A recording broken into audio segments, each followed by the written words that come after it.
Student, I am Sonam. Welcome back to my YouTube channel Apna Vidyalaya. आज के इस वीडियो में हम आप सभी को बताएंगे क्लास 10 विज्ञान का बिल्कुल वायरल पेपर 100%। ये बिल्कुल वायरल पेपर है और ऐसा ही आएगा आप सभी का 29 फरवरी को विज्ञान का पेपर 2024 बोर्ड का। ये जो पेपर है बिल्कुल वायरल पेपर, कंटिन्यू इसमें जितने भी क्वेश्चन है आपके बोर्ड के पेपर में आने वाले क्वेश्चन है। ठीक है, अगर आप लोग इस पूरे पेपर की तैयारी कर लेते हो, यहाँ पे हम आपको पूरे के पूरे लिखित उत्तर के साथ बताएंगे कैसे आप सभी को रिएक्शन करना है, कैसे आपको न्यूमेरिकल सॉल्व करने की बहुत ही सरल ट्रिक बताएंगे और पूरे के पूरे आंसर आप सभी को लिखित रूप से बताएंगे।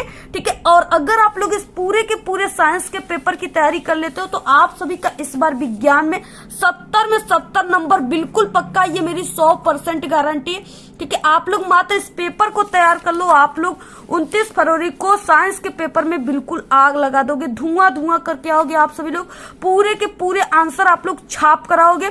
आप लोग देख सकते हो कि इसमें जितने भी क्वेश्चन है बिल्कुल वायरल क्वेश्चन है, सभी क्वेश्चन। ठीक है, आप लोग को हम साइंस के क्लास 10 साइंस के, ठीक है, आप सभी को हम 10 सेट बताएंगे, यानी 10 सेट के वायरल न्यू मॉडल पेपर हम आप सभी को बताएंगे जो कि बिल्कुल वायरल रहेंगे। अगर आप लोग इस 10 सेट को तैयार कर लेते हो, हल कर लेते हो, तो आप सभी का यानी पूरे के पूरे 70 में 70 आने से कोई नहीं रोक सकता। पूरा का पूरा 70 नंबर आप सभी का आएगा।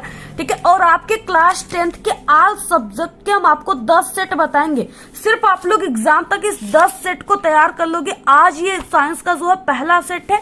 ठीक है, इसके बाद अभी 10 सेट आएंगे। आप लोग चैनल को बिल्कुल सब्सक्राइब करके रखिए। आप सभी लोग इन पेपर को तैयार कर लेते हो तो आपका साइंस जो है इस बार साइंस में पूरे के पूरे 70 में 70 नंबर आएगा।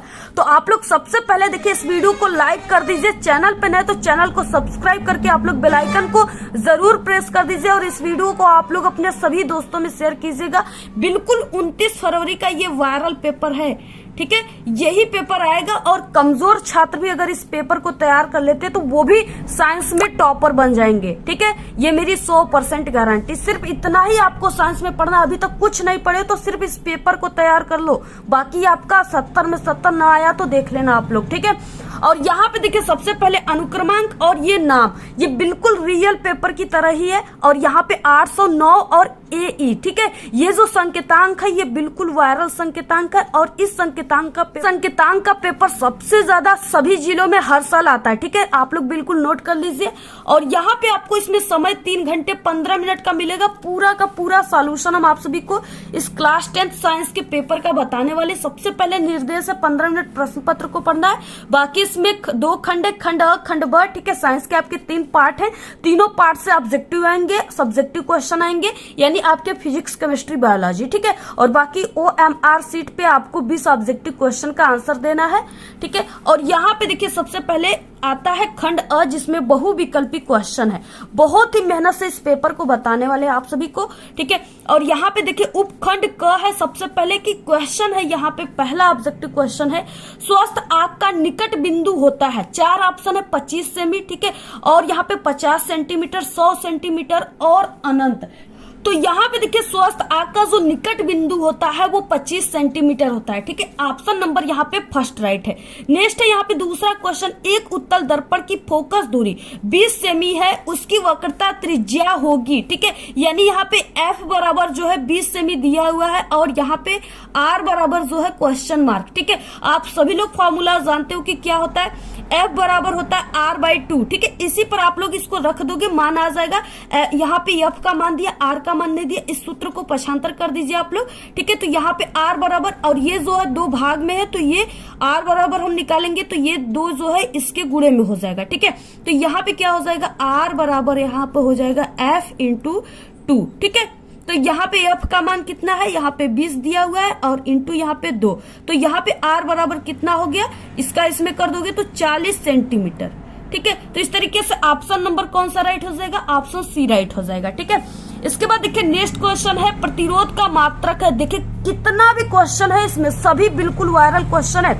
जितने भी स्टूडेंट टॉपर होंगे, जो अब तक साइंस की संपूर्ण तैयारी कर चुके होंगे, वो इस पेपर को जब देख रहे होंगे तो उनको पता चल ही गया होगा कि ये पेपर कितना वायरल है। इसमें जितने क्वेश्चन है, कितना वायरल क्वेश्चन है इसमें, ठीक है, हर साल आने वाले क्वेश्चन है। तो प्रतिरोध का मात्रक है कूलाम, ओम, जूल, ओम, मीटर, ठीक है। प्रतिरोध का जो मात्रक होता है वो ओम होता है, जिसका इस तरह से उसको सिंबल है, ठीक है। आप लोग इस तरीके से नोट कर लीजिए। नेक्स्ट है विद्युत धारा उत्पन्न करने की युक्ति को कहते हैं जनित्र कहते हैं, गैल्वेनोमीटर कहते हैं, अमीटर कहते हैं या मोटर कहते हैं, ठीक है। तो यहाँ पे उत्पन्न करने की, तो यहाँ पे जनित्र है, डायनेमो। क्वेश्चन 5वां, एक प्रोटॉन पर विद्युत आवेश की मात्रा होगी, ठीक है। एक प्रोटॉन पे विद्युत आवेश की मात्रा, यानी प्रोटॉन है तो यहाँ पे प्लस में होगी, ठीक है, 1.6 × 10⁻⁻19 कूलाम। ऑप्शन यहाँ पे डी। इसके बाद नेक्स्ट है 6वां, यदि फाई चुंबकीय फ्लक्स है, बी चुंबकीय क्षेत्र की तीव्रता है तथा ए अनुप्रस्थ परिच्छेद का क्षेत्रफल है, तो इनके बीच सही संबंध जो है वो क्या हो जाएगा। तो यहाँ पे देखिए इनके बीच जो सही संबंध हो जाएगा वो बी बराबर क्या हो जाएगा, फाई बटे के ए, ठीक है, यानी चुंबकीय क्षेत्र बराबर चुंबकीय फ्लक्स बटे के चुंबकीय क्षेत्र, ठीक है। तो ऑप्शन यहाँ पे ए राइट है। नेक्स्ट है उत्तल दर्पण से बनने वाले प्रतिबिंब की प्रकृति होती है, बहुत वायरल क्वेश्चन है, ठीक है। तो उत्तल दर्पण है, यहाँ पे सबसे पहले आपको समझना है, तो इसकी जो बनने वाली प्रतिबिंब है वो क्या हो जाएगी, वास्तविक और सीधा, आभासी और सीधा, आभासी और उल्टा या वास्तविक और उल्टा, तो ये आभासी और सीधा बनेगा। नेक्स्ट आ गया यहाँ पे उपखंड ख, यानी ये आपके केमिस्ट्री से क्वेश्चन है। क्वेश्चन है 8वां, बहुत ही वायरल है, कई बार आने वाला क्वेश्चन है आपके एग्जाम में, हर साल आपके पेपर में ये आता है, इस बार भी 100% बिल्कुल यही पेपर आएगा। शुद्ध जल का पीएच मान है 0, 1, 7, 14, ठीक है। तो शुद्ध जल का जो पीएच मान होता है वो 7 होता है, यानी कि ये उदासीन होता है, ठीक है। ऑप्शन नंबर यहाँ पे सी राइट है। नेक्स्ट 9 क्वेश्चन, निम्नलिखित में से कौन सी धातु साधारण ताप पे जल से अभिक्रिया करती है। यहाँ पे धातु पूछ रखा है, ठीक है, तो कौन सी वो धातु है, तो वो Na है, यानी सोडियम है। ऑप्शन यहाँ पे डी राइट है। प्रोपेनेन में क्रियात्मक समूह है, ठीक है, प्रोपेनेन या प्रोपेनल इसे कहा जा सकता है, ठीक है। तो इसमें जो क्रियात्मक समूह है वो यहाँ पे CHO है, इसको अल समूह कहा जाता है, ठीक है। और यहाँ पे प्रोपेनल है तो यहाँ पे CHO। वो प्रक्रिया जिसके कारण चांदी के ऊपर काली परत व तांबे के ऊपर हरी परत चढ़ जाती है क्या कहलाती है, ठीक है, तो वो संक्षारण कहलाती। ऑप्शन डी राइट है। नेक्स्ट है सल्फर डाइऑक्साइड का जलीय विलयन होता है। सल्फर डाइऑक्साइड का जलीय विलयन अम्लीय होता है, क्षारीय, उदासीन या उभयधर्मी, ठीक है, तो वो अम्लीय होता है।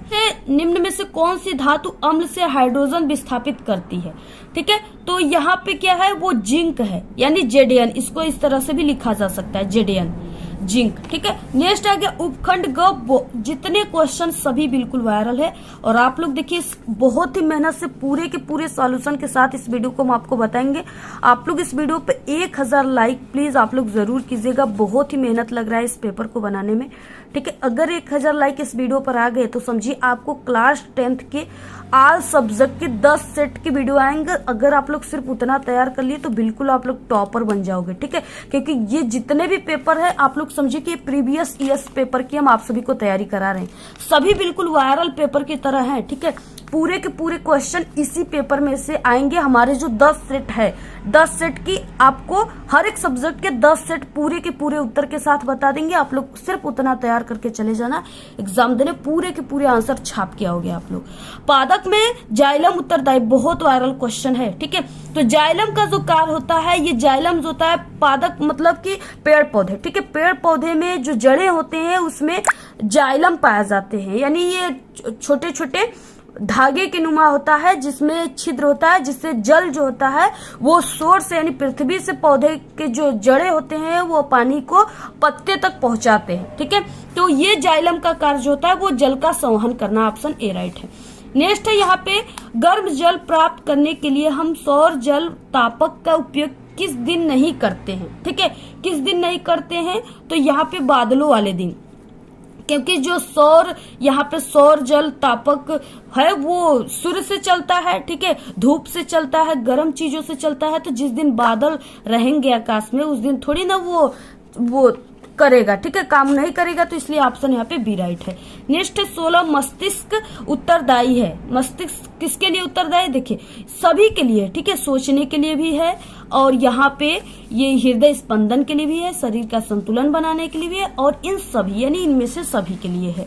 17 क्वेश्चन है, निम्न में से कौन सा एक मानव में मादा जनन तंत्र का भाग नहीं है? मादा जनन पूछा है, ठीक है, तो ये जो है शुक्रवाहिका, ये जो है ये पुरुषों में पाया जाता है, नर में पाया जाता है, ये मादा में नहीं पाया जाता है, ठीक है, तो ये मादा का यानी जनन तंत्र का भाग नहीं है।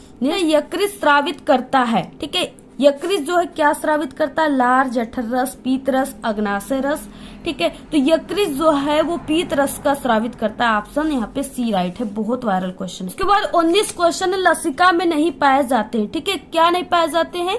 तो लसिका का जो रंग होता है वो सफेद होता है, ठीक है, सफेद क्यों होता है? क्योंकि इसमें लाल रुधिराणु नहीं पाए जाते हैं, ठीक है, इसलिए इसका रंग सफेद होता है, तो ऑप्शन ए राइट है।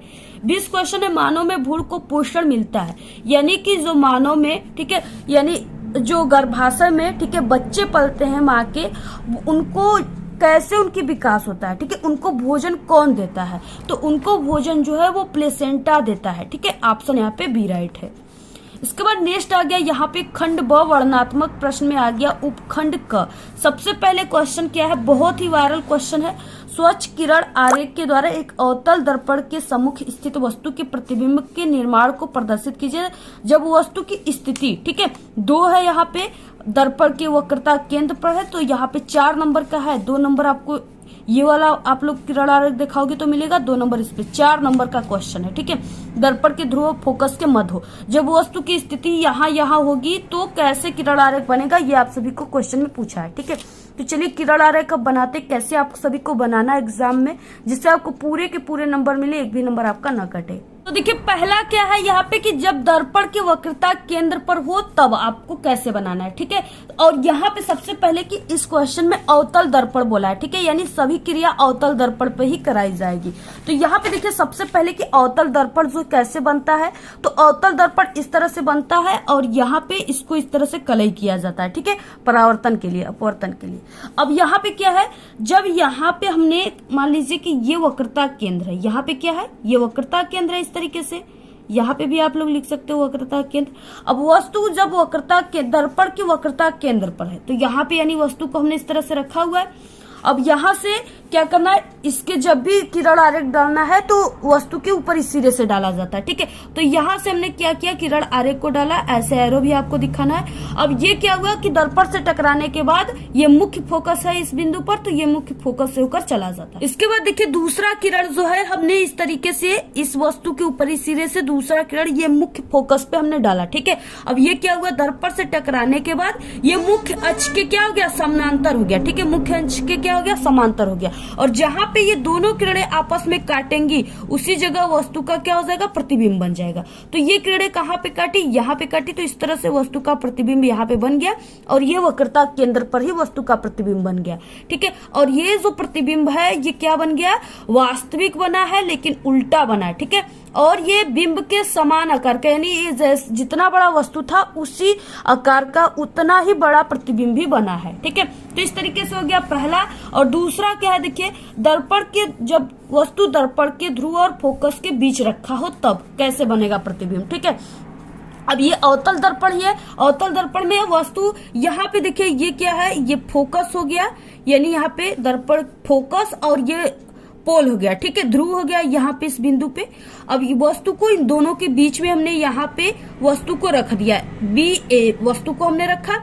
इसके बाद पहला किरण हम वस्तु के ऊपरी सिरे पर दर्पण पे डालते हैं, ठीक है। अब ये दर्पण से टकराने के बाद मुख्य फोकस से होकर जाएगी, तो यहाँ पे ये मुख्य फोकस जो है इस बिंदु पर मुख्य फोकस है, तो यहाँ से ये क्या हुई, चली गई, ठीक है। उसके बाद क्या हुआ, यानी एक किरण जब हमने इस तरीके से वस्तु के ऊपरी सिरे पर वक्रता केंद्र से डाले, तो ये वक्रता केंद्र से जो जाने वाली किरण है ये क्या हुआ कि दर्पण से टकराने के बाद फिर से उसी मार्ग में अपने वापिस हो गया, ठीक है, ऐसे वापिस हो गया। अब ये दोनों किरणें कहीं पर भी पीछे करने पर एक दूसरे को नहीं काट रही, यानी वस्तु का प्रतिबिंब पीछे नहीं बनेगा। अब इस किरणों को जब हम यहाँ पे आगे बढ़ाते हैं ऐसे डैश डैश करके, तो ये जो है एक तरह से ये मिलती हुई प्रतीत हो रही है, ठीक है, यानी सिर्फ आभास किया जा रहा है कि हाँ ये दोनों किरणें जब आगे को बढ़ा रहे हैं तो ये कहीं ना कहीं मिल रही है। और उसी जगह वस्तु का प्रतिबिंब आभासी टाइप का बन रहा है, यानी लोग आभास कर रहे हैं कि हाँ वस्तु का प्रतिबिंब किरण मिल रही है तो जरूर कहीं ना कहीं बन रहा है। तो यहाँ पे क्या हुआ, वस्तु का प्रतिबिंब बन गया जो कि आभासी बना है, और जो वस्तु था उससे काफी बड़ा बना है, ठीक है, आभासी बना है और सीधा बना है। तो इस तरीके से आपको देखिए प्रतिबिंब जो है आभासी, सीधा एवं वस्तु से बड़ा बनेगा, ठीक है। आपको ये पूरा चीजें जितने भी है आप लोग इसको पूरा स्क्रीनशॉट ले लीजिए और इसे नोट कर लीजिएगा, ठीक है। दूसरा क्वेश्चन देखिए क्या है, लेंस के प्रथम फोकस और द्वितीय फोकस को परिभाषित कीजिए। एक वस्तु एक उत्तल लेंस के प्रकाशिक केंद्र से लेंस की फोकस दूरी की दोगुनी दूरी पर रखी है तो उसके प्रतिबिंब निर्माण को किरण आरेख के द्वारा आपको प्रदर्शित करना है, यानी आपको सिर्फ इसका परिभाषा देना है और इसका आपको दोगुनी दूरी पर जब रखा गया है तो उसका प्रतिबिंब के किरण आरेख आप सभी को दिखाना है। ये भी 4 नंबर। सबसे पहले कि प्रथम फोकस और द्वितीय फोकस किसे कहते हैं, उसके बाद किरण आरेख है, ठीक है। जिस तरफ से प्रकाश लेंस में आपतित होता है या प्रवेश करता है यानी आता है, उस लेंस को प्रथम फोकस कहा जाता है, यानी इसको प्रथम फोकस कहा जाता है। पहले इसी जगह क्या होता है, यहाँ से जो प्रकाश की किरणें हैं वो आती हैं लेंस पे, ठीक है। और दोनों फोकस से अपवर्तन के बाद प्रकाश लेंस से जिस फोकस से बाहर आता है, यानी इस फोकस से क्या, इस फोकस से किरणें अंदर जा रही है। देखिए ये प्रथम फोकस है और F2 का मतलब ये द्वितीय फोकस है। और इस फोकस से क्या हो रहा है, यहाँ से वस्तु के ऊपरी सिरे से वस्तु यहाँ पे प्रकाश की किरणें, ये जो लेंस है ये कौन सा लेंस है, ये उत्तल लेंस है, ठीक है। और इस लेंस में क्या हो रहा है, प्रवेश कर रहा है। अब जब यहाँ पे प्रवेश कर रहा है, ठीक है, अब तो ये हो गया प्रथम फोकस। अब इससे क्या हुआ है, इस लेंस से बाहर निकल जा रहा है, ये किरणें बाहर निकल रही है इधर, तो ये जो F2 है ये द्वितीय फोकस है। आपको समझ में आ गया, ठीक है। उसको बाहर फोकस से बाहर आता है उसे द्वितीय फोकस कहते हैं। इसके बाद देखिए किरण आरेख क्या है, जब वस्तु जो है कहाँ पे, प्रकाशिक केंद्र से लेंस की फोकस दूरी की दोगुनी दूरी पर रखी जाए और उत्तल लेंस में, ठीक है। और ये जो है ये उत्तल लेंस है, ये क्या है, उत्तल लेंस है। और मनुष्य का आंख जो है वो कौन सा लेंस है, आप लोग कमेंट करके बताइएगा, ठीक है। अरे कैसे दिखाना है, जैसे यहाँ पे देखिए 2F1, ठीक है। और ये देखिए यहाँ पे ये प्रकाशिक केंद्र है, ठीक है। प्रकाशिक केंद्र से यहाँ पे फोकस दूरी के दोगुनी, यानी ये फोकस दूरी हो गया, ये टोटल फोकस दूरी है, इसके दोगुनी दूरी पर, यानी यहाँ पे F21, ठीक है। यहाँ पे वस्तु, ये एक वस्तु रखा गया है बी और ए, या ए बी आप लोग कोई भी मान सकते हो। अब इस पे 2 किरणें डाले जाते हैं इसके ऊपरी सिरे से, तो एक किरण जब हमने यहाँ पे डाला तो ये क्या हुआ, लेंस से, ठीक है, लेंस में जाने के बाद ये अपवर्तन के पश्चात ये कहाँ पे हो गया, द्वितीय फोकस जो है, ठीक है, F2, यानी द्वितीय फोकस से होकर चला जाता है। इसके बाद दूसरा किरण जब हम यहाँ पे डालते हैं, दूसरा किरण जब लेंस से आता है तो ये प्रकाशिक केंद्र से होते हुए, ठीक है, ये चला जाता है और फिर से उसी मार्ग में क्या होता है, वापस आ जाता है। तो इस तरीके से ये फिर से उसी मार्ग में वापस आ गया, जहां पे ये दोनों किरणें आपस में काटी उसी जगह वस्तु का प्रतिबिंब बन गया। तो इस बिंदु पर काटी, ठीक है। और यहाँ पे यानी अगर वस्तु को दोगुनी फोकस दूरी पर रखा जाएगा तो वस्तु की प्रतिबिंब भी दोगुनी फोकस दूरी के, ठीक है, बनेगा उस पर। तो यहाँ पे वस्तु का प्रतिबिंब बन गया, 2F2 पर बना है और ये उल्टा बना है, ठीक है। और उल्टा बना है और क्या है, ये प्रतिबिंब वास्तविक बना है, उल्टा बना है और वस्तु के आकार का ही बना है। एक तरह से जो आपको हम बताया ना, दर्पण के वक्रता केंद्र पर रखा जाएगा तो कैसे बनेगा, उसी टाइप का ये है, ये लेंस के बारे में बताया गया है। तो ऐसे ही आपको इसको पूरा आप लोग तैयार कर लीजिए, कंफर्म कर लीजिए, बिल्कुल यही क्वेश्चन सेम आएगा। ये सब क्वेश्चन आते हैं आपके पेपर में, ठीक है। ये नहीं आप लोग समझिए कि काफी सरल आ जाते हैं। और ये प्रकाशिक केंद्र वाला है, ठीक है, यानी कि ये जो अपवर्तन है और परावर्तन वाली चैप्टर है, इससे जरूर आपके एग्जाम में ऑब्जेक्टिव भी आएंगे और न्यूमेरिकल भी आता है और ऐसे किरण आरेख वाले क्वेश्चन भी आते हैं। देखिए तीसरा क्वेश्चन, घरों की वायरिंग के परिपथ में फ्यूज का क्या महत्व है, आवश्यक परिपथ आरेख बनाकर आपको समझाना है। अथवा करके एक सवाल दिया हुआ है, आप लोग को दोनों में से किसी एक को करना है, 4 नंबर का दोनों है, ठीक है। तो यहाँ पे सबसे पहले हम ये फर्स्ट वाले को आपको बता देते हैं। और देखिए घरों में वायरिंग के परिपथ में फ्यूज को आप सभी लोग जानते हो, ठीक है। फ्यूज जो होता है वो सभी के घरों में लगभग होता ही होगा। ये क्या करता है, जैसे लाइट कभी कम आता है, कभी बहुत तगड़ा आ जाता है ना, तो फ्यूज अगर लगा रहेगा, ठीक है, तो फ्यूज जो है वो बहुत ही नर्म लोहे का बना होता है, वो गलकर गिर जाता है जब लाइट तगड़ी आती है, ठीक है।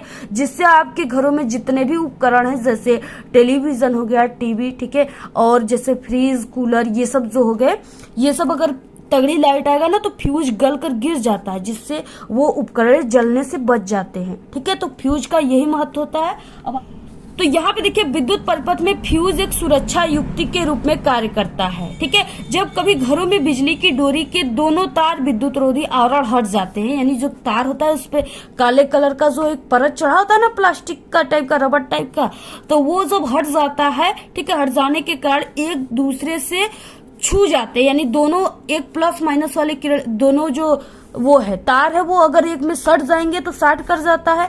तो जब हट जाते हैं इसके ऊपर के आवरण, ठीक है, तो ये दोनों साट करने लगते हैं। तब क्या होता है, एक दूसरे से छू जाते हैं, अथवा बिजली के बहुत सारे उपकरण एक साथ प्रयोग में लाए जाते हैं, जैसे फ्रीज, कूलर हमने आपको बताया, तब परिपथ का विद्युत प्रतिरोध एकदम गिर जाता है, ठीक है। तब परिपथ में बहुत अधिक धारा बहती है, इससे इतनी अधिक ऊष्मा उत्पन्न होती है कि परिपथ के तारों में आग लग सकता है। कभी कभी किसी उपकरण की खराबी के कारण भी उसमें बहुत अधिक धारा आ जाती है, जिससे उपकरण जल सकता है, ठीक है। इस प्रकार के खतरों से बचने के लिए क्या है, विभिन्न परिपथों की वायरिंग में फ्यूज तार लगाए जाते हैं, ठीक है।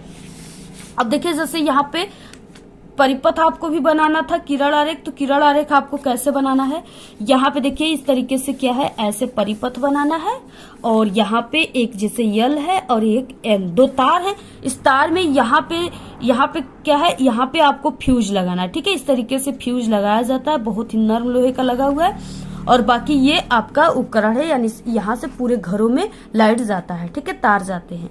तो इस तरीके से आपको परिपथ भी बनाना है ऐसे ही, ठीक है। फ्यूज तार में अधिकतम धारा वहन करने की एक क्षमता होती है। जब धारा इस निश्चित परिमाण से अधिक होती है तो फ्यूज तार गल जाता है और विद्युत परिपथ टूट जाता है, जिससे क्षति होने से बच जाता है, ठीक है। तो इस तरीके से अगर देखिए ये दोनों क्या हो जाएंगी, जब लाइट तगड़ा आएगा तो ये दोनों ये गल कर गिर जाएंगी। अब यहाँ पे क्या हो जाएगा, यहाँ पे गैप हो जाएगा, एक दूसरे में ये दोनों तार नहीं टच होंगी, जिससे इसका यानी जो तगड़ा वाला करंट आ रहा है वो घरों में नहीं जा पाएगा, इसी जगह से आपकी लाइन कट जाएगी, ठीक है, जिससे जितने भी उपकरण है वो जलने से बच जाएंगे। यही फ्यूज तार का महत्व है। ऐसे आप सभी को पूरा लिखना है, स्क्रीनशॉट आप लोग ले लीजिए और इसको बिल्कुल रट लीजिए, बहुत ही वायरल है, पक्का यही आएगा। अब देखिए दोनों में से आपको किसी एक को ही करना, आप लोग इसका क्वेश्चन का आंसर लिख लीजिए, या आपको सवाल आता है अच्छे से तो आप लोग इस सवाल को लगा दीजिए, ठीक है। तो यहाँ पे देखिए हम आपको अथवा वाले भी क्वेश्चन का आंसर बता ही देते हैं। अब यहाँ पे क्या है, जितने भी स्टूडेंट न्यूमेरिकल सॉल्व करेंगे वो, ठीक है, इस तरीके से सॉल्व कर लीजिएगा। जैसे बहुत ही सरल है, ये दिया है 1500 वाट सामर्थ्य वाले एक विद्युत हीटर, ठीक है, सामर्थ्य दिया है, यानी ये शक्ति का दिया हुआ है मान, ठीक है, शक्ति यानी पावर का मान 1500 दिया हुआ है, और एक विद्युत हीटर को 250 वोल्ट यानी V का मान जो है वो 250 वोल्ट दिया हुआ है। विद्युत मेन से जोड़ा जाता है, तो पहला है कि हीटर में प्रवाहित धारा I का मान ज्ञात करना है, और R का मान प्रतिरोध आपको ज्ञात करना है, हीटर के तार का प्रतिरोध, ठीक है। अब देखिए फॉर्मूला क्या होता है, सबसे पहले जो सूत्र होता है वो P बराबर यानी शक्ति बराबर होता है वोल्ट इंटू धारा। अब यहाँ पे क्या है, हमें सबसे पहले की धारा ज्ञात करना है क्वेश्चन में, तो आप सभी को यहाँ पे क्या करना है, इस सूत्र को पक्षांतर कर देना है, ठीक है। अब यहाँ पे I बराबर हमें निकालना है, तो ये भी जो है इधर आ जाएगा बराबर के, तो ये यहाँ पे ये P के बटे में हो जाएगा भाग में, ठीक है। तो I बराबर क्या हो गया यहाँ पे P बटे के भी। अब जो भी मान है आप लोग रख दीजिए, I बराबर, ठीक है, P का मान 1500 है, 1500 रख दीजिए, और यहाँ पे V का मान 250 है, 250 रख दीजिए, एक शून्य से एक शून्य मर गया, ठीक है। और यहाँ पे I बराबर जो है कितना आ जाएगा, यानी 25 छक्का कितना होता है, 150 होता है, तो यहाँ पे क्या हो जाएगा, यहाँ पे 6 एम्पियर, ठीक है। यहाँ पे पहला आंसर ये आ गया कि 6 एम्पियर। उसके बाद देखिए दूसरा क्या है, यानी अब आपको क्या निकालना है, तो यहाँ पे धारा को निकालना है। धारा को किस तरीके से हम निकालेंगे,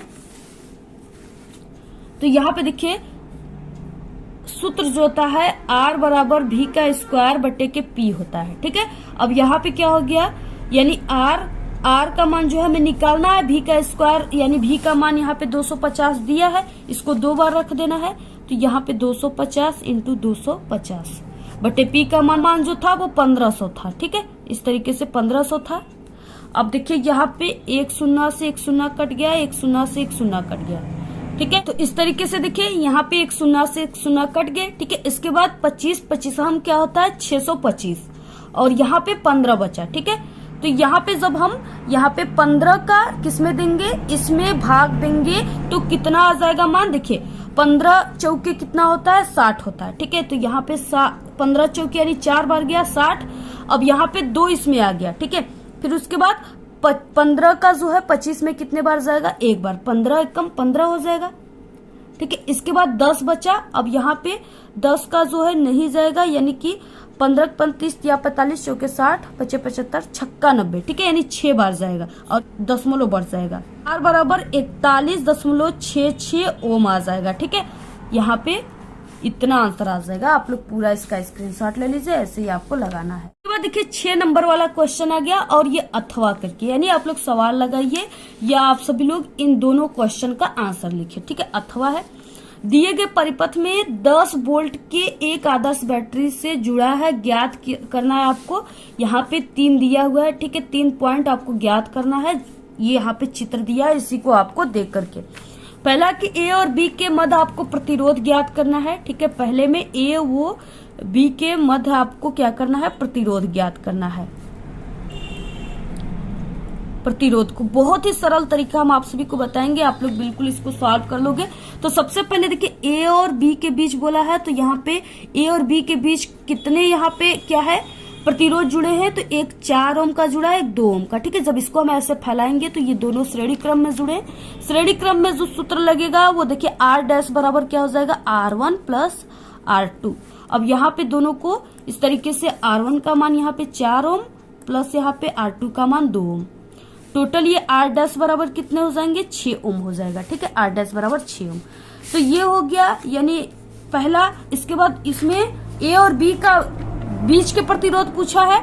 ठीक है, तो यहाँ पे इसके बाद हम यहाँ पे ये जो R2 है और R1 इस प्रतिरोध ये भी श्रेणी क्रम में दोनों है, तो इसके लिए भी हम निकालेंगे यहाँ पे आर डैश डबल डैश बराबर R1 प्लस R2। ठीक है, तो इसके बाद यहाँ पे यानी R1 का मान क्या है, आर डबल डैश बराबर R1 का मान 2 ओम प्लस यहाँ पे 1 ओम, टोटल ये आर डबल डैश बराबर कितना हो गया, 3 ओम हो गया। ठीक है, 3 ओम हो गया। अब इसके बाद अब ये जो है इस तरह से कुछ परिपथ बन गया। ये परिपथ अब कैसे बन गया, हमने सभी प्रतिरोध को जब जोड़ दिया तो ये परिपथ जो है इस तरीके से बन गया। यहाँ पे 3 ओम है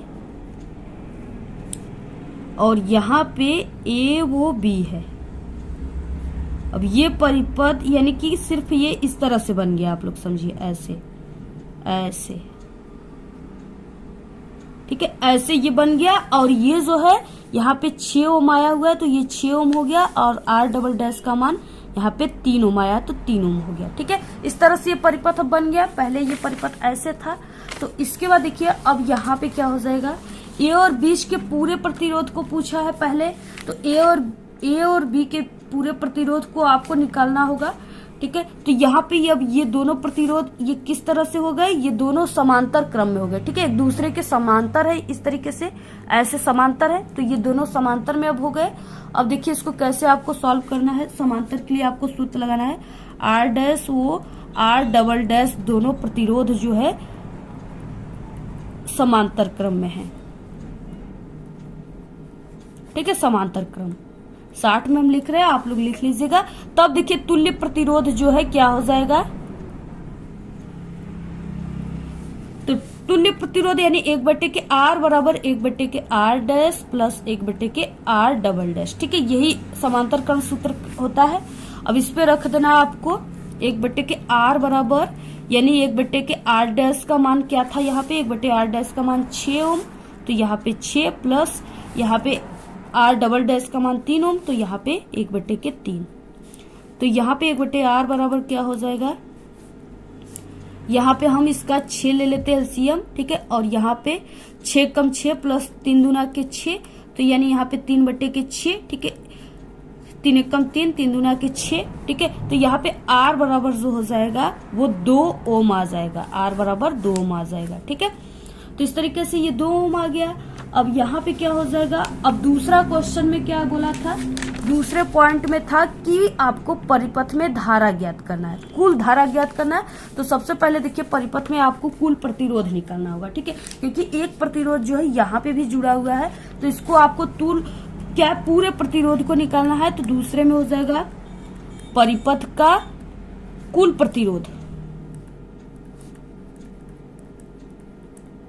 ठीक है। कुल प्रतिरोध का तुल्य प्रतिरोध,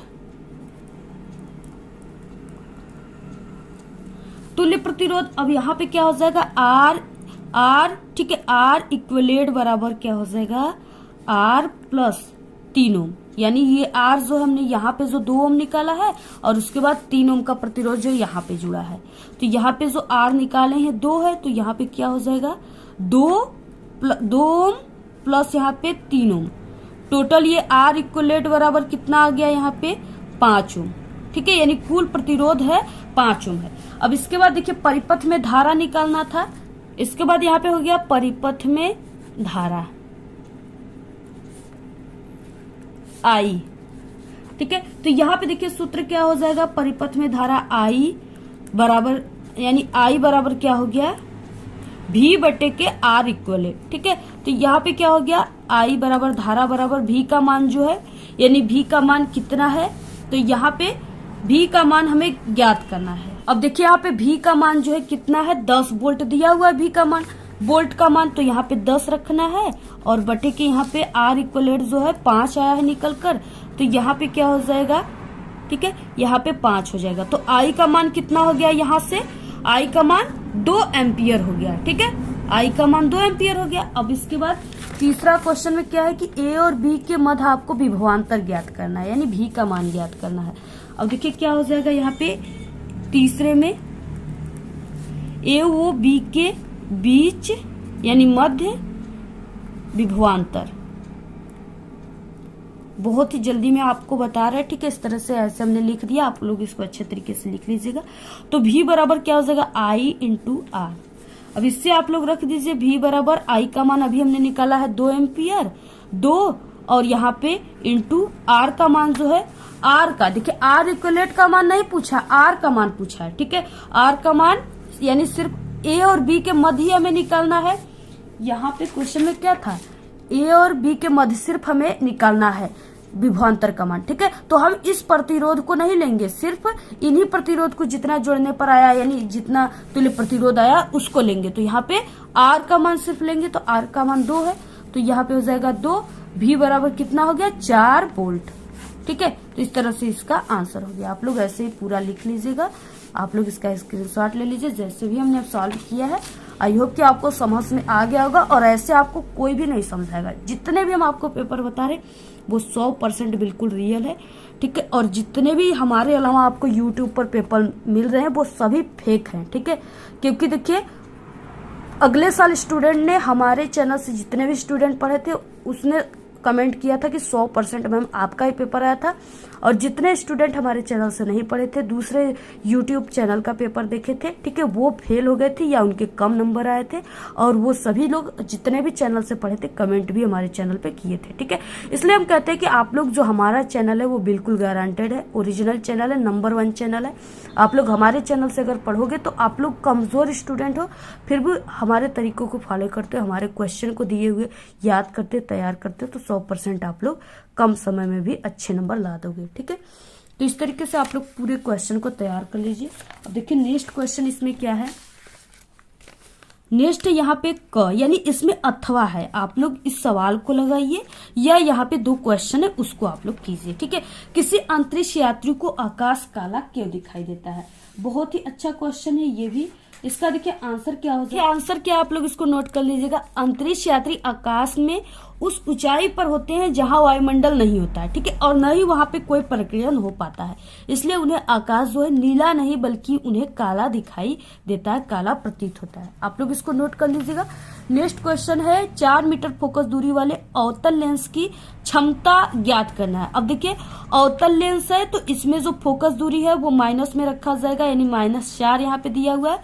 और सूत्र क्या होता है, यानी अवतल लेंस के जो क्षमता का सूत्र होता है वो F बराबर 1/P होता है, और ये मीटर में दिया हुआ है फोकस दूरी, तो यहाँ पे क्या हो जाएगा, यानी हमें क्षमता निकालना है, P का मान निकालना है, ठीक है। तो यहाँ पे P बराबर जो हो जाएगा वो 1/F हो जाएगा। यहाँ पे P बराबर 1 और बटे के F का मान -4 दिया हुआ है, ठीक है। अब इसका जब हम इसमें भाग देंगे तो ये 10 हो जाएगा, यानी यहाँ पे नहीं जाएगा तो 0 ठीक है, और 4 दूना के माइनस में आएगा, ठीक है, ये मान माइनस में आएगा, माइनस यहाँ पे, फिर यहाँ पे 4 दूना के 8 हो जाएगा, ठीक है। फिर से यहाँ पे क्या हो जाएगा, 4 दूना के 8 और फिर 2 बचेगा, 4 5 20। तो यहाँ पे जो मान आया जाएगा वो P बराबर यानी कि 0 ठीक है 25 डायोप्टर आ जाएगा, ये आंसर है। नेक्स्ट है उपखंड ख आ गया यहाँ पे 5वां क्वेश्चन। फॉर्मलडिहाइड और एसिटिक अम्ल का IUPAC नाम और रासायनिक सूत्र आपको लिखना है। यहाँ पे देखिए फॉर्मलडिहाइड है और एसिटिक अम्ल है, ठीक है, दोनों का आपको IUPAC नाम और रासायनिक सूत्र लिखना है। तो देखिए फॉर्मलडिहाइड जो है इसका जो IUPAC नाम हो जाएगा वो मेथेनल हो जाएगा, ठीक है, और इसका जो सूत्र हो जाएगा वो HCHO हो जाएगा। अब देखिए यहाँ पे ये CHO जो है वो अल समूह है और बाकी एक कार्बन की संख्या है जिसको मेथेन कहते हैं, और यहाँ पे मेथेन प्लस अल जुड़ेगा तो ये मेथेनल हो जाएगा, ठीक है। इसके बाद एसिटिक अम्ल है, इसका IUPAC नेम, ठीक है, इसका IUPAC नेम एथेनोइक अम्ल हो जाएगा, अम्ल, और इसका जो सूत्र हो जाएगा वो CH3COOH हो जाएगा, ठीक है। और इसमें एक कार्बन और 2 कार्बन, 2 कार्बन है तो इसको एथेन कहते हैं, और इसमें COOH यानी ओइक समूह जुड़ा हुआ है, ओइक समूह, तो ये यानी कार्बोक्सिलिक समूह जुड़ा हुआ है, तो ये दोनों मिलकर क्या हो जाएंगे, एथेनोइक अम्ल, ठीक है। तो इस तरीके से ओइक एसिड जुड़ा हुआ है, ठीक है, तो ऐसे आपको पूरा इसका सूत्र लिख लेना है। नेक्स्ट है यहाँ पे ख क्वेश्चन, क्या होता है जबकि केवल आपको संतुलित रासायनिक समीकरण देना है, यानी रासायनिक समीकरण भी देना है और उसे संतुलित भी आप सभी को करना है। अब देखिए क्या हो जाएगा यहाँ पे, सबसे पहले कि प्लास्टर ऑफ पेरिस को जब गर्म किया जाता है तो क्या बनता है, यानी क्या होता है, ठीक है। तो प्लास्टर ऑफ पेरिस का सूत्र अभी हमने आपको एक कल वीडियो बताया था साइंस का जिसमें सभी वायरल क्वेश्चन थे, अगर आप लोग उसको देखे होंगे तो आपको प्लास्टर ऑफ पेरिस का सूत्र जरूर कंफर्म होगा। तो ये होता है उसका सूत्र, जब इसको हम गर्म किए जाते हैं, गर्म की सिंबल हमने ये बताया था उस दिन भी, ठीक है। तो ये जो बनेगा यानी इसको जब हम गर्म करते हैं तो ये CaSO4 प्लस H2O बन जाएगा, ठीक है, इस तरह से ये बन जाएगा। और इसको संतुलित करने के लिए यहाँ पे आप सभी को क्या करना है, ऐसे 2 लगा देना है, ठीक है। तो इस तरीके से हो गया। और इसके बाद देखिए यहाँ पे क्या हो जाएगा, यानी ये जो 1/2 है, ठीक है, इसका 1/2 का इसमें क्या हो जाएगा, जब गुणा होगा तो ये CaSO4 2 हो जाएंगे, ठीक है। तो इस तरीके से इसको गर्म किया जाता है तो ये जो है ये जिप्सम प्राप्त होता है। और इसके बाद नेक्स्ट है इसमें कि खाने के सोडा को जब गर्म किया जाता है तो क्या बनता है, तो खाने का सोडा का सूत्र जो होता है वो NaHCO3 होता है। जब इसको गर्म किया जाता है तो ये Na2CO3 यानी कि सोडियम कार्बोनेट और प्लस H2O प्लस CO2 प्राप्त होता है।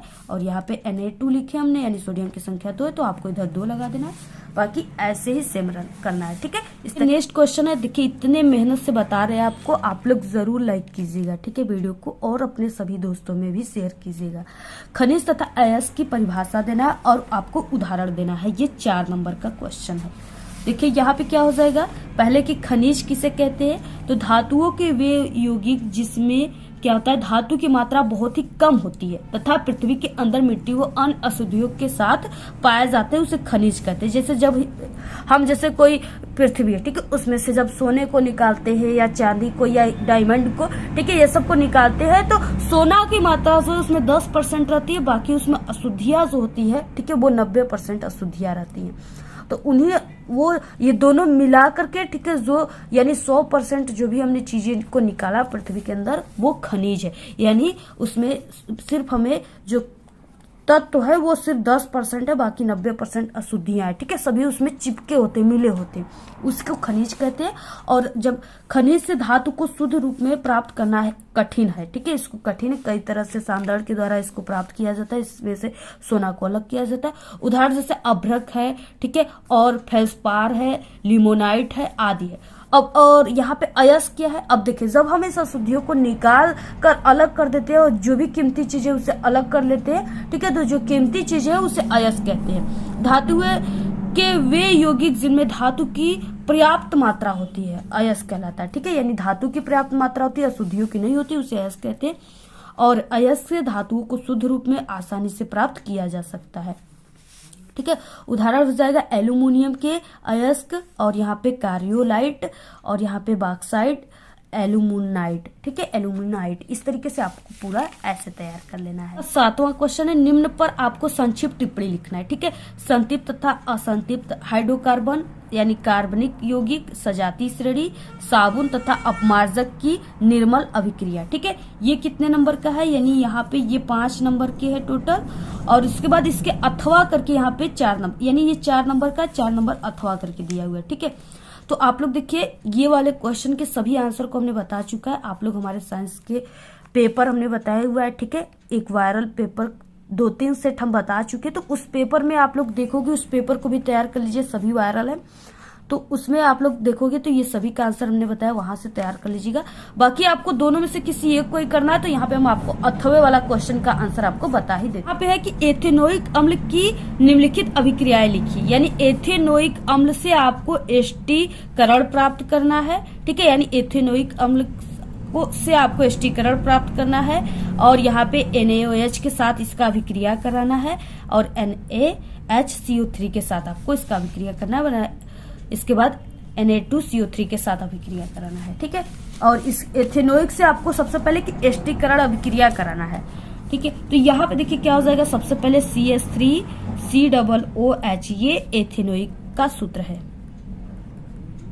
अम्ल का, ठीक है, और प्लस यहाँ पे हो जाएगा, यानी इसका जो रिएक्शन हम कराएंगे वो किससे करा रहे हैं, तो यहाँ पे CH3CH2OH, यानी ये हम अल्कोहल से इसका रिएक्शन करा रहे हैं, ठीक है।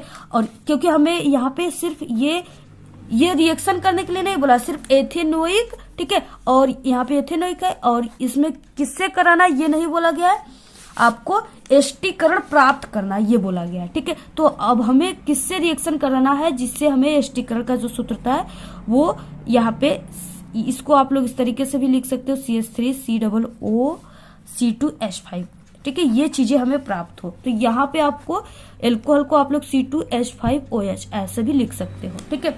तो यहाँ पे देखिए, यहाँ से हम जल को निकाल देंगे, यानी ये चीजें दो, ये H और यहाँ से OH, ये दोनों निकल जाएंगे, बाकी जो चीजें बचा आप लोग उसको लिख दोगे, जैसे CH3, ठीक है, और यहाँ पे इसको इस तरह से लिख सकते हैं CH3COOH, और इसके बाद यहाँ पे इसको C2H5, ठीक है, ऐसे लिख सकते हैं, और ये OH जो है वो H के साथ प्लस H2O के रूप में निकल गया। तो ये जो प्राप्त हुआ ये एस्टर प्राप्त हुआ, ठीक है, इस अभिक्रिया को एस्टीकरण कहते हैं। नेक्स्ट है NaOH के साथ, यानी एथेनोइक अम्ल का अभिक्रिया NaOH के साथ हम जब कराते हैं तो क्या बनता है, तो यहाँ पे प्लस NaOH, ठीक है, इसका रिएक्शन जब हम कराते हैं तो ये हमें क्या प्राप्त होता है, यहाँ से H2O निकाल दीजिए, बाकी जो चीजें बचा है उसको आप लोग लिख दीजिए, ठीक है। तो यहाँ पे हमारे पास क्या क्या बचे, CH3COO, ठीक है, और Na यानी सोडियम एसीटेट प्लस यहाँ पे H2O, इस तरीके से आपको लिख देना है, ठीक है। बाकी सभी संतुलित भी है यहाँ पे। नेक्स्ट है, यहाँ पे नेक्स्ट क्वेश्चन में क्या है, यहाँ पे रिएक्शन किसका किसका कराना है, यानी बेकिंग सोडा NaCO3 के साथ आपको एथेनोइक का रिएक्शन कराना है। CH3 एथेनोइक का सूत्र जो है, ठीक है, OH, और इसके बाद किससे कराना है, NaHCO3 से कराना है। जब इससे कराते हैं तो इसमें से भी आप लोग, ठीक है, किसको निकाल दीजिए, यहाँ पे क्या प्राप्त हो जाएगा, यहाँ पे CH3, ठीक है, और यहाँ पे COOH, यानी आपको ये COO को लिखना ही है, ठीक है। बाकी यहाँ पे सोडियम प्राप्त हो गया, यानी कि CH3COONA, और यहाँ से यानी CO3 है तो इसको हम कैसे लिख सकते हैं, यानी CO2 लिख सकते हैं। तो यहाँ से एक हमें ऑक्सीजन बच गया, क्योंकि हमने 2 ही ऑक्सीजन का यहाँ पे यूज किया है।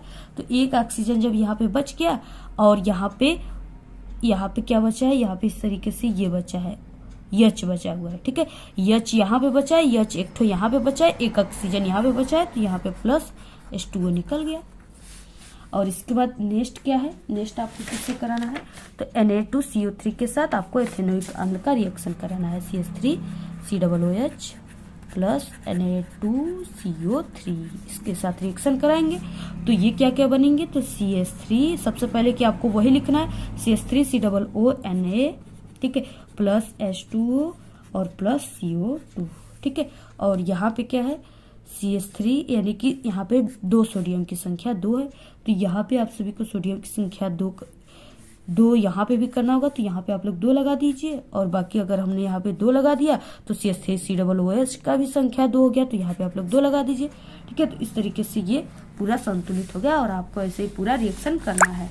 खंड ग आ गया, ठीक है। उपखंड ग में क्या है, 8वां क्वेश्चन है, स्वपोषी पोषण के लिए आवश्यक परिस्थितियों कौन सी है और उनके अंतिम उत्पाद क्या है, यानी अंतिम में क्या प्राप्त होता है, तो ग्लूकोज प्राप्त होता है। और आपको देखिए कैसे लगाना है, यहाँ पे पौधे स्वपोषी कहलाते हैं क्योंकि वो अपना भोजन खुद से बना लेते हैं, और क्योंकि प्रकाश संश्लेषण क्रिया के द्वारा वो अपना भोजन स्वयं बनाते हैं। प्रकाश संश्लेषण के लिए आवश्यक परिस्थितियां क्या है, यानी उनको भोजन बनाने के लिए क्या क्या आवश्यकता पड़ता है, तो क्लोरोफिल पड़ता है, जो कि हरे पौधे, ठीक है, पौधे के हरे भाग में क्लोरोफिल होते हैं, यानी उनके पत्तियों में क्लोरोफिल, जिसे परागण कहा जाता है, पाया जाता है, जो कि ऊर्जा को अवशोषित करता है, यानी सूर्य के प्रकाश को लेता है, सूर्य का प्रकाश उसको चाहता है, ठीक है। कार्बन डाइऑक्साइड चाहता है, जो कि यानी कि जीवधारियों के द्वारा उन्हें दिया जाता है, वायुमंडल से लेते हैं।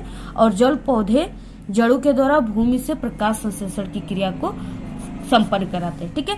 निम्न रासायनिक समीकरणों के द्वारा, यहाँ पे देखिए CO2 यानी कार्बन डाइऑक्साइड लेते हैं, और जल लेते हैं भूमि से, और वो क्लोरोफिल यानी जो पत्तियों में हरे रंग का पाया जाता है, जिसके कारण पत्तियां हरी दिखाई देती है, वो क्लोरोफिल, और सूर्य के प्रकाश में वो इस तरीके से ये ग्लूकोज है, ठीक है, ग्लूकोज प्राप्त करते हैं। प्लस यहाँ पे ऑक्सीजन हम सभी मानवों को देते हैं, यानी सबको देते हैं, जीवधारियों को ऑक्सीजन देते हैं, जिससे हम सभी लोग जीवित हैं, और प्लस वो जल बनाते हैं। तो ऐसे आपको रिएक्शन भी करना है। कार्बोहाइड्रेट यानी ग्लूकोज, ऑक्सीजन, ठीक है, जल, ये सब क्या होता है, अंतिम उत्पाद में प्राप्त होता है। आप लोग इसका ऐसे ही लिखिएगा। बहुत वायरल क्वेश्चन है, बहुत।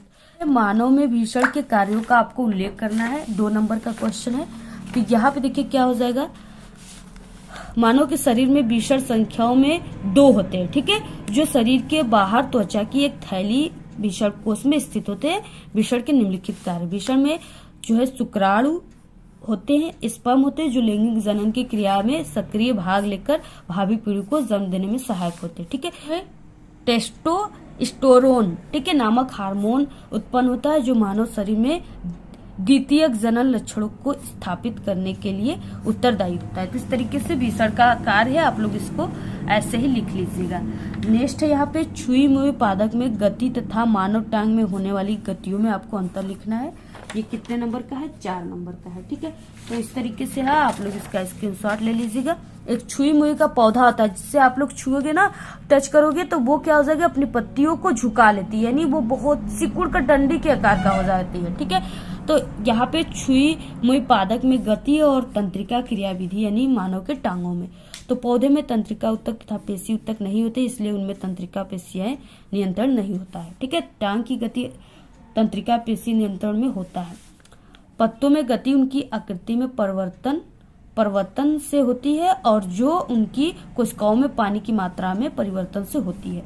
ये पेशियों के सिकुड़ने तथा फैलने से होता है। ये गतियां अदिशिक गतियां होती है, जो न तो उद्दीपन की दिशा में और न ही उससे परे होती है। ये गति ऐच्छिक होती है तथा उद्दीपन की ओर या उससे परे भी हो सकता है। इसके बाद देखिए अथवा क्वेश्चन है, यानी आप लोग इस 9 क्वेश्चन को कीजिए। अथवा है, मानव में लिंग निर्धारण कैसे होता है, ठीक है, ये भी काफी इंपॉर्टेंट है, 4 नंबर का है।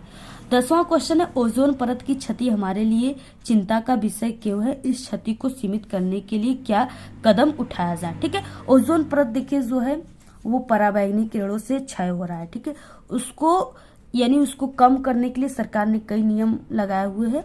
और ये प्रदूषण से जो रहा है ओजोन परत में छिद्र हो रहा है, ठीक है। अगर ओजोन परत में छिद्र हो जाता है तो जो सूर्य से निकलने वाली अल्ट्रा वायलेट रे हैं वो हमारे तक पहुंच जाएंगे और जो हमारे लिए काफी हानिकारक हो जाएंगे, ठीक है। तो इस तरह से आप लोग इसका आंसर लिख लीजिएगा, जैसे हमने आपको बताया। अथवा है विक्राणु यानी नेफ्रॉन की आपको रचना तथा उसकी कार्यविधि का वर्णन विस्तार से करना है, 6 नंबर का है।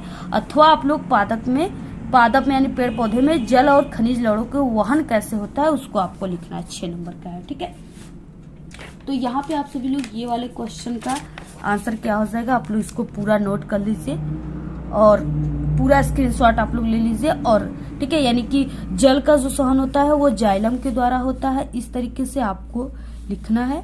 और जो भोजन का होता है खनिज लवणों का जो होता है वो फ्लोएम के द्वारा होता है, ठीक है। आप लोग पूरा स्क्रीनशॉट ले लीजिए और ऐसे आप सभी को पूरा लिखना है इसी तरीके से।